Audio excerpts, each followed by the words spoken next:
Prof, dua proposal ini memiliki karakteristik fundamental yang berbeda. Oke, apa itu perbedaannya? Yang utama adalah waktu itu Jepang mau membiayai proyek ini kalau pinjamannya itu ke negara, ke pemerintah. Jadi ini milik pemerintah Indonesia, Indonesia kemudian memberikan jaminan. Bukan jaminan nih, Prof. Jadi utangnya dikasih ke pemerintah Indonesia. Pemerintah Indonesia nanti akan membangun konstruksinya, kita pakai kontraktornya Jepang. Ya, jadi sama kira-kira mungkin mirip dengan MRT yang sekarang gitu ya. Jadi pembayaran utang menggunakan APBN secara langsung. Kalau dari Cina itu ya udah pinjamannya diberikan kepada perusahaan joint venture antara Tiongkok dan Indonesia, KCIC. Yang satu kepada APBN negara, yang satu ini pada perusahaan. Yes. Perusahaan itu namanya KCIC, di mana 60% Indonesia, 40% Cina, joint venture. Iya, kalau kayak gitu kan utangnya ya harus ditanggung perusahaan dan pemegang sahamnya ada dua. Nah, jadi ada Indonesia 60%, Cina 40%. Turut menanggung. Ya. Kalau tadi yang Jepang, ya semuanya pemerintah Indonesia. Sebaliknya ketika terjadi cost of run, dua-duanya menanggung. Menanggung dua-duanya.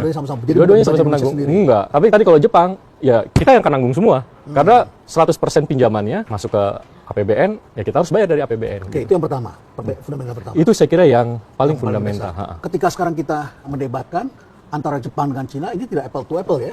Karena proposal yang pertama itu adalah proposal hanya biaya per kilometer untuk konstruksi dan juga untuk operatingnya.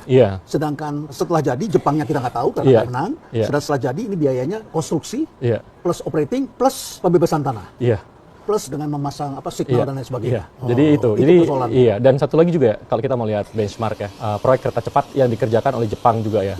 Jadi kan kita harus cari nih, yang actual dia kerjain juga di mana gitu. Ada di India, Prof, dari Ahmedabad ke Maharashtra ya. Ini kan masih estimasi karena belum selesai proyek, kita belum tahu ya. Jadi estimasi cost of run itu initial capex sekitar 13 billion. Kalau saya coba cek di Google, di internet, kita cek lewat ChatGPT, apa segala macam, capexnya kira-kira estimasi masih 20 billion. Makanya kalau kita mau membandingkan sesuatu yang masih proposal dan satu lagi yang kita udah jadi, menurut saya itu juga nggak fair.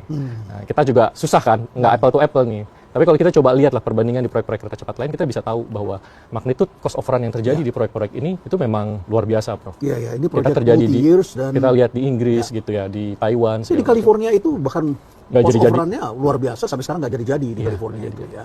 Cost of run-nya udah di atas 100 billion US dollar gitu ya. Amerika itu mahal sekali ya.